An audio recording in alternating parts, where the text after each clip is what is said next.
Hello friend, তোমরা দেখছো তোমাদের প্রিয় YouTube channel exam guide by Nitu.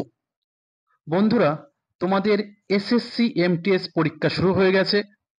গত 30শে সেপ্টেম্বর থেকে তোমাদের এসএসসি এমটিএস পরীক্ষা শুরু হয়েছে, চলবে 14ই নভেম্বর পর্যন্ত। তো তোমরা যারা আগামী দিনে পরীক্ষা দেবে, তোমাদের জন্যই আমি বিগত দিনে যে সমস্ত এসএসসি পরীক্ষা হয়েছে সেই পরীক্ষায় এসে যাওয়া জেনারেল নলেজের প্রশ্ন নিয়ে এই বিশেষ ক্লাস আমি তোমাদের সঙ্গে করছি। আজকে আমি করাবো ক্লাস নম্বর 1। তো বন্ধুরা, ভিডিওটা ভালো লাগলে লাইক করবে, বন্ধুদের সঙ্গে শেয়ার করবে, আর সাবস্ক্রাইব করতে ভুলে গেলে অবশ্যই চ্যানেলটি সাবস্ক্রাইব করে দেবে। তো চলো শুরু করছি প্রশ্নপত্র। বলেছে দেখো, অম্বুবাচী উৎসবটি কোন রাজ্যে পালন করা হয়? অম্বুবাচী উৎসব কোন রাজ্যে পালন করা হয়? তো সঠিক উত্তর হবে অসম। অসমে অম্বুবাচী উৎসব পালন করা হয়। অসমের কামাখ্যা মন্দিরে এই উৎসবটি পালন করা হয়। আষাঢ় মাসের 7 তারিখ থেকে পরবর্তী 10 দিনের মধ্যে এই পার্বণের পালন করা হয়। ঠিক আছে, তো আষাঢ় মাসের 7 তারিখ থেকে পরবর্তী 10 দিনের মধ্যে এই পার্বণটি পালন করা হয়ে থাকে। পরবর্তী প্রশ্ন, playing it my way. Playing it my way কোন ভারতীয় ক্রিকেটারের আত্মজীবনী? তো এটি সচিন টেন্ডুলকারের আত্মজীবনী। প্রাক্তন ভারতীয় ক্রিকেটার সচিন টেন্ডুলকারের আত্মজীবনী playing it my way. Sachin Tendulkar তিনি 1999 সালে পদ্মশ্রী পুরস্কার পেয়েছেন, 2008 সালে পদ্মবিভূষণ পুরস্কার পেয়েছেন, 2014 সালে ভারতরত্ন পুরস্কার পেয়েছেন, 1994 সালে অর্জুন পুরস্কার পেয়েছেন। তিনি টেস্ট ক্রিকেটে 51টি এবং একদিনের ক্রিকেটে 49টি সেঞ্চুরি করেছে। মোট আন্তর্জাতিক ক্রিকেটে 100টি কিন্তু সেঞ্চুরি করেছেন এই সচিন টেন্ডুলকার। পরবর্তী প্রশ্ন, ভারতীয় সশস্ত্র বিপ্লবের জননী কাকে বলা হয়? ভারতীয় সশস্ত্র বিপ্লবের জননী কাকে বলা হয়? তো ভিকাজি রুস্তম মাদাম কামাকে বলা হয় ভারতের সশস্ত্র বিপ্লবের জননী। ভারতীয় বিপ্লববাদের জনক কাকে বলা হয়? ভারতের সশস্ত্র বিপ্লববাদের জনক বলা হয় বাসুদেব বলবন্ত ফারকেকে। ভারতীয় সংবিধানের জনক বলা হয় বি আর আম্বেদকরকে। ভারতের জাতির জনক বলা হয় মহাত্মা গান্ধীকে। ভারতের বিসমার্ক বলা হয় সর্দার বল্লভভাই প্যাটেলকে। ভারতের মহান বৃদ্ধ বলা হয় দাদাভাই নৌরোজিকে। রাষ্ট্রগুরু বলা হয় সুরেন্দ্রনাথ বন্দ্যোপাধ্যায়কে। ঠিক আছে, পরবর্তী প্রশ্ন, কে মৌর্য সাম্রাজ্যের প্রতিষ্ঠাতা ছিলেন? তো মৌর্য সাম্রাজ্যের প্রতিষ্ঠা ছিলেন চন্দ্রগুপ্ত মৌর্য। খ্রিস্টপূর্ব 322 খ্রিস্টপূর্বাব্দে চন্দ্রগুপ্ত মৌর্য কৌটিল্যের সহযোগিতায় শেষ নন্দ শাসক ধননন্দকে পরাজিত করেন এবং মৌর্য সাম্রাজ্যের প্রতিষ্ঠা করেন। পাটলিপুত্র ছিল মৌর্য বংশের রাজধানী। মৌর্য বংশের সর্বশ্রেষ্ঠ রাজা ছিলেন সম্রাট অশোক। ঠিক আছে, তো মৌর্য বংশের রাজধানী কোথায় ছিল? পাটলিপুত্র। মৌর্য বংশের প্রথম রাজাকে চন্দ্রগুপ্ত মৌর্য। মৌর্য বংশের সর্বশ্রেষ্ঠ রাজাকে সম্রাট অশোক। এই সম্রাট অশোক যিনি কলিঙ্গ যুদ্ধ করেছিলেন। ঠিক আছে, কলিঙ্গ যুদ্ধের সঙ্গে যুক্ত কিন্তু সম্রাট অশোক, এবং কলিঙ্গ যুদ্ধের বীভৎসতা দেখে তিনি কিন্তু যুদ্ধ নীতি ত্যাগ করে ধর্মনীতি গ্রহণ করেছিলেন। 2011 সালের জনগণনা অনুযায়ী ভারতের মহিলা সাক্ষরতার হার কত শতাংশ? খুবই ইম্পর্টেন্ট প্রশ্ন। 2011 সালের জনগণনা থেকে তোমাদের প্রচুর প্রশ্ন আসে। তো সঠিক উত্তর হবে 65.46%। ঠিক আছে, ভারতের মহিলা সাক্ষরতার হার 65.46%। ভারতের জাতীয় সাক্ষরতার হার 74.04%। ভারতে পুরুষ সাক্ষরতার হার 82.15%। এবার যদি দেখি ভারতের সর্বোচ্চ সাক্ষরতার হার বিশিষ্ট রাজ্য কেরালা, সেখানকার সাক্ষরতার হার 93.91%। ভারতের সর্বনিম্ন সাক্ষরতার হার বিশিষ্ট রাজ্য বিহার, সেখানকার মোট জনসংখ্যার 61.7% মানুষ শিক্ষিত। এবার যদি দেখি কেন্দ্রশাসিত অঞ্চল, ভারতের সর্বোচ্চ সাক্ষরতার হার বিশিষ্ট কেন্দ্রশাসিত অঞ্চল লাক্ষাদ্বীপ। সেখানে 91.85% মানুষ শিক্ষিত। আর সর্বনিম্ন সাক্ষরতা হার বিশিষ্ট কেন্দ্রশাসিত অঞ্চল দাদরা ও নগর হাভেলি। সেখানকার মানুষ 77.24% শিক্ষিত। ঠিক আছে, চলো নেক্সট। পরবর্তী প্রশ্ন, বিজ্ঞানী নিউল্যান্ডের অষ্টক সূত্র কত সালে প্রকাশিত হয়েছিল? বিজ্ঞানী নিউল্যান্ডের অষ্টক সূত্র কত সালে প্রকাশিত হয়েছিল? তো সঠিক উত্তর 1864 সালে। 1864 সালে নিউল্যান্ডের অষ্টক সূত্র প্রকাশিত হয়েছিল। অষ্টক সূত্র, দেখুন, মৌল সমূহকে তাদের পারমাণবিক ভর অনুযায়ী সাজালে প্রতি অষ্টম মৌল সমূহের ধর্ম মিল দেখায়। যেমন বেরিলিয়ামকে প্রথম মৌল ধরলে অষ্টম মৌল হবে ম্যাগনেসিয়াম, বোরনকে প্রথম মৌল ধরলে অষ্টম মৌল হবে অ্যালুমিনিয়াম। ঠিক আছে, কার্বনের সঙ্গে সিলিকন, অক্সিজেনের সঙ্গে সালফার, এদের ধর্ম মিল। ঠিক আছে, নিউল্যান্ডের অষ্টক সূত্র অনুসারে প্রকৃতিতে 56টি মৌল বিদ্যমান ছিল। তো নিউল্যান্ড কিন্তু এই 56টি মৌল আবিষ্কার করেছিলেন। পরবর্তী প্রশ্ন, ভারতীয় জাতীয় কংগ্রেসের দ্বিতীয় অধিবেশনে কে সভাপতিত্ব করেছিলেন? ভারতের জাতীয় কংগ্রেসের দ্বিতীয় অধিবেশনে সভাপতিত্ব করেছিলেন দাদাভাই নৌরোজি। কত সালে? 1886 সালে। 1885 সালে জাতীয় কংগ্রেসের প্রতিষ্ঠার পর উমেশচন্দ্র বন্দ্যোপাধ্যায় প্রথম সভাপতি নির্বাচিত হন। কোথায়? মুম্বাইতে। ঠিক আছে, মুম্বাইতে জাতীয় কংগ্রেস প্রতিষ্ঠা হয়েছিল। প্রথম মুসলিম সভাপতি ছিলেন বদরুদ্দিন তায়েবজি মাদ্রাজ অধিবেশনে 1887 সালে। আর প্রথম ইউরোপীয় সভাপতি ছিলেন জর্জ ইউল এলাহাবাদে 1888 সালে। পরবর্তী প্রশ্ন, প্রধানমন্ত্রী মুদ্রা যোজনা কবে শুরু হয়েছিল? তো সঠিক উত্তর হবে 8ই এপ্রিল 2015 সালে। 8ই এপ্রিল 2015 সালে প্রধানমন্ত্রী শ্রী নরেন্দ্র মোদী এই মুদ্রা যোজনা চালু করেছিলেন। মুদ্রা এর সম্পূর্ণ নাম micro units development and refinance agency. তো তোমাদের কিন্তু এই মুদ্রা থেকে প্রশ্ন আসে, এম এর অর্থ কি, ইউর অর্থ কি। ঠিক আছে, তো তোমরা এই যে micro units development refinance agency, ঠিক আছে, এইটা কিন্তু ভালো করে দেখে যাবে। পরবর্তী প্রশ্ন, কবাডি খেলায় কোন কোন রঙের কার্ড ব্যবহার করা হয়? তো কবাডি খেলায় সবুজ, হলুদ, লাল রঙের কার্ড ব্যবহার করা হয়। কবাডি খেলায় সবুজ, হলুদ এবং লাল রঙের কার্ড ব্যবহার করা হয়। কবাডি খেলায় প্রতি দলে 7 জন করে খেলোয়াড় থাকে। কবাডি খেলার সময়কাল 40 মিনিট। তো এই সমস্ত প্রশ্ন কিন্তু তোমাদের এসএসসি পরীক্ষায় এসে গেছে। এসএসসির বিভিন্ন পরীক্ষায়, যেরকম SSC MTS, SSC CGL, SSC CSL, SSC GD, এই সমস্ত পরীক্ষায় কিন্তু এই প্রশ্নগুলো এসে গেছে। ঠিক আছে, তো চলো নেক্সট। পরবর্তী প্রশ্ন, নিম্নলিখিত কোন লোকসঙ্গীতটি রাজস্থানের লোকসঙ্গীত? নিম্নলিখিত কোন লোকসঙ্গীতটি রাজস্থানের লোকসঙ্গীত? তো দেখো, ভোপা, চ্যাং, তেরাতলি, গিন্ডার, কাচ্চি ঘোড়া, তেজাজি, এই সমস্ত কিন্তু রাজস্থানের লোকসঙ্গীত। ঠিক আছে, তো ভোপা, চ্যাং, তেরাতলি, গিন্ডার, কাচ্চি ঘোড়া, তেজাজি, সব থেকে বেশি আছে তেরাতলি, তেজাজি, কাচ্চি ঘোড়া। ঠিক আছে, এই সমস্ত প্রশ্ন কিন্তু সব থেকে বেশি আছে। চলো নেক্সট। পরবর্তী প্রশ্ন, ভারতের রেজিস্ট্রার জেনারেল এবং জননা কমিশনার কোন মন্ত্রকের অধীনে কাজ করে? ভারতের রেজিস্ট্রার জেনারেল এবং জনগণনা কমিশনার কোন মন্ত্রকের অধীনে কাজ করে? তো সঠিক উত্তর হবে স্বরাষ্ট্র মন্ত্রণালয়ের অধীনে। স্বরাষ্ট্র মন্ত্রণালয়ের অধীনে ভারতের রেজিস্ট্রার জেনারেল এবং জনগণনা কমিশনার কাজ করে। ভারতের স্বরাষ্ট্রমন্ত্রীকে, তো ভারতের বর্তমান স্বরাষ্ট্রমন্ত্রী অমিত শাহ। ঠিক আছে, শ্রী অমিত শাহ ভারতের বর্তমান স্বরাষ্ট্রমন্ত্রী।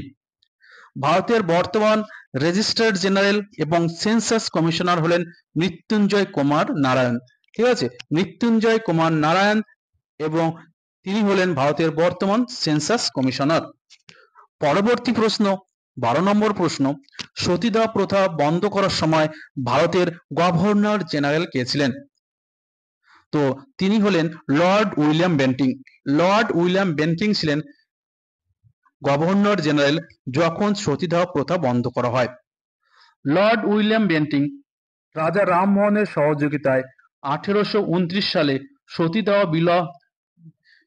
বিলোপ 17 নং বিধি অনুযায়ী বিধবাদের সতীদাহ প্রথাকে অবৈধ ঘোষণা করে। তো কত নম্বর বিধি অনুযায়ী? 17 নম্বর বিধি অনুযায়ী সতীদাহ বিলোপ বিরোধী বিল আনা হয়েছিল। ঠিক আছে, চলো নেক্সট। পরবর্তী প্রশ্ন, কোন ব্যক্তির নামে ঘরোয়া ক্রিকেট টুর্নামেন্ট রঞ্জি ট্রফি খেলা হয়? কোন ব্যক্তির নামে ঘরোয়া ক্রিকেট টুর্নামেন্ট রঞ্জি ট্রফি খেলা হয়? তো সঠিক উত্তর হবে মহারাজা কুমার রঞ্জিত সিং এর নাম অনুসারে। মহারাজা কুমার শ্রী রঞ্জিত সিং এর নাম অনুসারে এই রঞ্জি ট্রফি খেলা হয়। 1934-35 মরশুমে প্রথম রঞ্জি ট্রফি খেলা হয়। সব থেকে বেশিবার জয়ী হয়েছে মুম্বাই। 2023-24 বর্ষে রঞ্জি ট্রফি জিতেছে মুম্বাই। ঠিক আছে, চলো নেক্সট। নিম্নলিখিত শাস্ত্রীয় নৃত্যের মধ্যে কোনটি অসমের শাস্ত্রীয় নৃত্য? খুবই গুরুত্বপূর্ণ। তো সঠিক উত্তর হবে সাত্রিয়া নৃত্য। সাত্রিয়া অসমের শাস্ত্রীয় নৃত্য। এছাড়াও অন্যান্য শাস্ত্রীয় নৃত্যগুলো হলো মণিপুরি মণিপুর রাজ্যে, ভারতনাট্যম তামিলনাড়ু, কত্থক উত্তরপ্রদেশ, ওড়িশি উড়িষ্যা, কথাকলি এবং মোহিনীঅট্টম কেরালা রাজ্যে, কুচিপুড়ি অন্ধ্রপ্রদেশ। তো বন্ধুরা, ভিডিওটা ভালো লাগলে একটু লাইক করে দেবে। ঠিক আছে, লাইক করতে টাকা পয়সা কিচ্ছুই লাগে না, অবশ্যই একটু লাইক করবে আর ভালো লাগলে সাবস্ক্রাইবও করে দেবে। খুবই গুরুত্বপূর্ণ একটা প্রশ্ন, 2023 পুরুষ হকি বিশ্বকাপ কোন দেশে অনুষ্ঠিত হয়েছিল? তো 2023 পুরুষ হকি বিশ্বকাপ ভারতে অনুষ্ঠিত হয়েছিল। ভারতের উড়িষ্যা রাজ্যের ভুবনেশ্বর এবং রাউরকেল্লা শহরে 15তম হকি বিশ্বকাপ অনুষ্ঠিত হয়েছিল। তো 2023 সালে যে হকি বিশ্বকাপ হয়েছিল সেটা কততম ছিল? 15তম। কোন কোন শহরে অনুষ্ঠিত হয়েছিল?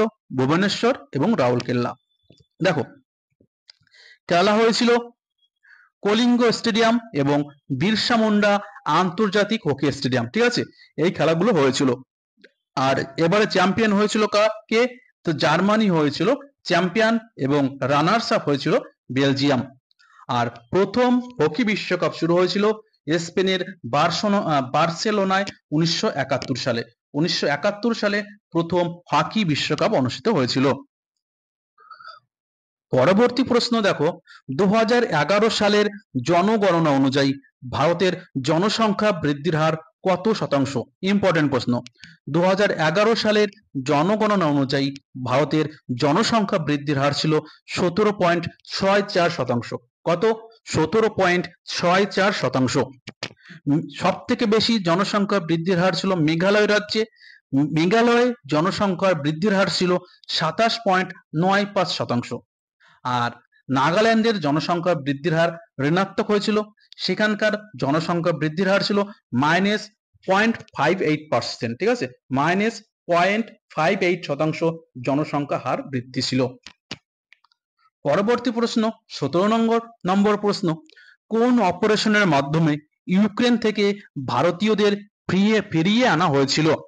তো অপারেশন গঙ্গার মাধ্যমে ইউক্রেন থেকে ভারতীয়দের ফিরিয়ে আনা হয়েছিল। ইউক্রেন এবং রাশিয়ার মধ্যে চলমান যুদ্ধে ইউক্রেন থেকে ভারতীয়দের ফিরিয়ে আনতে ভারত সরকারের বিশেষ অপারেশন গঙ্গা। অপারেশন গঙ্গার অধীনে 15,920 জনের বেশি ভারতীয়কে ইউক্রেন থেকে ফিরিয়ে আনা হয়েছিল। বিজয়নগর সাম্রাজ্যের শেষ বংশ কোনটি ছিল? তো বিজয়নগর সাম্রাজ্যের শেষ বংশ ছিল আরবিড বংশ। আরবিড বংশ ছিল দক্ষিণ ভারতের বিজয়নগর রাজ্য শাসন করা চতুর্থ এবং শেষ হিন্দু রাজবংশ। তো বিজয়নগর সাম্রাজ্যের শেষ হিন্দু বংশ কোনটি ছিল? তো শেষ হিন্দু বংশ ছিল আরবিড বংশ। 1336 সালে হরিহর এবং বুক্কা সঙ্গম রাজবংশের মাধ্যমে বিজয়নগর সাম্রাজ্য প্রতিষ্ঠা করেন। বলতো 1336 সালে তখন দিল্লির সুলতান কে ছিল? তো 1336 সালে তখন দিল্লির সুলতান ছিলেন কে? মোহাম্মদ বিন তুগলক। তো মোহাম্মদ বিন তুগলকের আমলে এই বিজয়নগর সাম্রাজ্য প্রতিষ্ঠা হয়েছিল। বিজয়নগর সাম্রাজ্যের 4টি বংশ ছিল। সে 4টি বংশ কি কি? সঙ্গম, শালুক, তুলুক এবং আরবিটো। আর রাজা কৃষ্ণদেব রায় ছিল বিজয়নগর সাম্রাজ্যের সর্বশ্রেষ্ঠ রাজা। কৃষ্ণদেব রায়, ঠিক আছে, কৃষ্ণদেব রায় ছিলেন বিজয়নগর সাম্রাজ্যের সর্বশ্রেষ্ঠ রাজা। পরবর্তী প্রশ্ন, জাতিসংঘের বর্তমান মহাসচিব কে? তো জাতিসংঘের বর্তমান মহাসচিব হলেন অ্যান্টোনিও গুতেরেস। অ্যান্টোনিও গুতেরেস জাতিসংঘের বর্তমান সভাপতি মহাসচিব। জাতিসংঘের সদর দপ্তর নিউ ইয়র্ক শহরে অবস্থিত। কোথায়? নিউ ইয়র্ক শহরে। নিউ ইয়র্ক শহরে জাতিসংঘের সদর দপ্তর অবস্থিত। জাতিসংঘের মোট 6টি স্বীকৃত ভাষা রয়েছে। এই 6টি স্বীকৃত ভাষা কি? আরবি, মান্দারিন, ইংরেজি, ফরাসি, রুশ এবং স্পেনীয়। আরবি, মান্দারিন, ইংরেজি, ফরাসি, রুশ এবং স্পেনীয়, ঠিক আছে। জাতিসংঘ আনুষ্ঠানিকভাবে প্রতিষ্ঠিত হয়েছিল 24 অক্টোবর 1945 সালে। 24 অক্টোবর 1945 সালে জাতিসংঘ প্রতিষ্ঠিত হয়েছিল। জাতিসংঘের 5টি স্থায়ী সদস্য রয়েছে। জাতিসংঘের নিরাপত্তা পরিষদের 5টি স্থায়ী সদস্য। এই 5টি স্থায়ী সদস্য হলো মার্কিন যুক্তরাষ্ট্র, ইংল্যান্ড, ফ্রান্স, রাশিয়া এবং চীন, ঠিক আছে। পরবর্তী প্রশ্ন, কত সালে ভারতীয় রিজার্ভ ব্যাংক অফ ইন্ডিয়া জাতীয়করণ করা হয়েছিল? ভারতীয় রিজার্ভ ব্যাংক অফ ইন্ডিয়া, ঠিক আছে, কত সালে রিজার্ভ ব্যাংক অফ ইন্ডিয়া জাতীয়করণ করা হয়েছিল? তো সঠিক উত্তর হবে 1 জানুয়ারি 1949 সালে। 1 জানুয়ারি 1949 সালে রিজার্ভ ব্যাংক অফ ইন্ডিয়া জাতীয়করণ করা হয়েছিল। Reserve bank of India 1 April 1935 সালে প্রতিষ্ঠিত হয়েছিল। 1 এপ্রিল 1935 সালে রিজার্ভ ব্যাংক অফ ইন্ডিয়া প্রতিষ্ঠিত হয়েছিল। আর এর সদর দপ্তর মুম্বাই। আর রিজার্ভ ব্যাংকের বর্তমান গভর্নর শক্তিকান্ত দাস। শক্তিকান্ত দাস হলেন রিজার্ভ ব্যাংকের বর্তমান গভর্নর। 2024 সালে কতজন ব্যক্তিকে ভারতরত্ন পুরস্কার দেওয়া হয়েছে?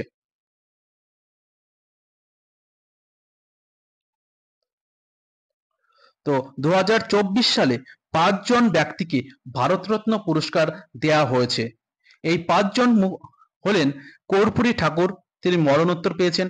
লাল কৃষ্ণ আদবানি, পি.ভি. নরসিংহ রাও, মরণোত্তর। চৌধুরী চরণ সিং, মরণোত্তর। এম.এস. স্বামীনাথন, মরণোত্তর, ঠিক আছে। এই 5 জন ব্যক্তিকে ভারতরত্ন পুরস্কার দেওয়া হয়। 1954 সালে ভারতের সর্বোচ্চ বেসামরিক পুরস্কার ভারতরত্ন, ঠিক আছে, দেওয়া শুরু হয়।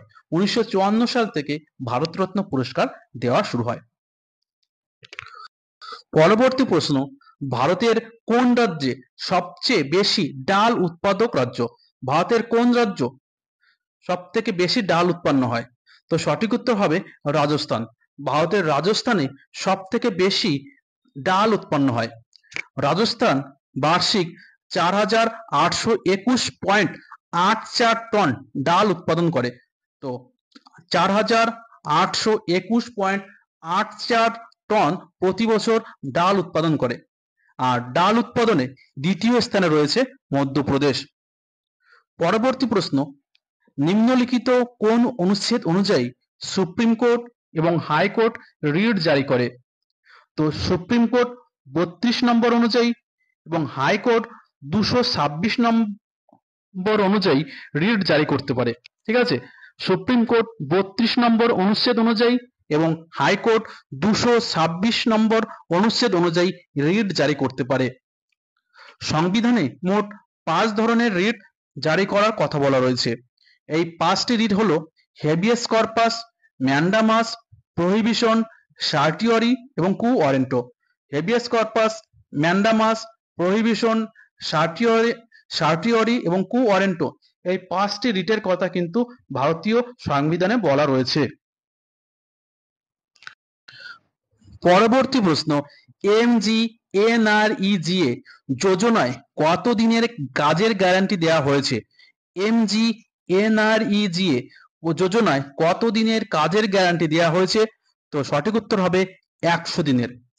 মহাত্মা গান্ধী জাতীয় গ্রামীণ কর্মসংস্থান গ্যারান্টি অ্যাক্ট পার্লামেন্টে আগস্ট 2005 সালে পাশ হয়েছিল, আর 2006 সালের 2রা ফেব্রুয়ারি এটি চালু হয়েছিল। তো 2006 সালের 2রা ফেব্রুয়ারি থেকে কিন্তু এই প্রধান মহাত্মা গান্ধী জাতীয় গ্রামীণ কর্মসংস্থান গ্যারান্টি আইন কার্যকর হয়েছিল।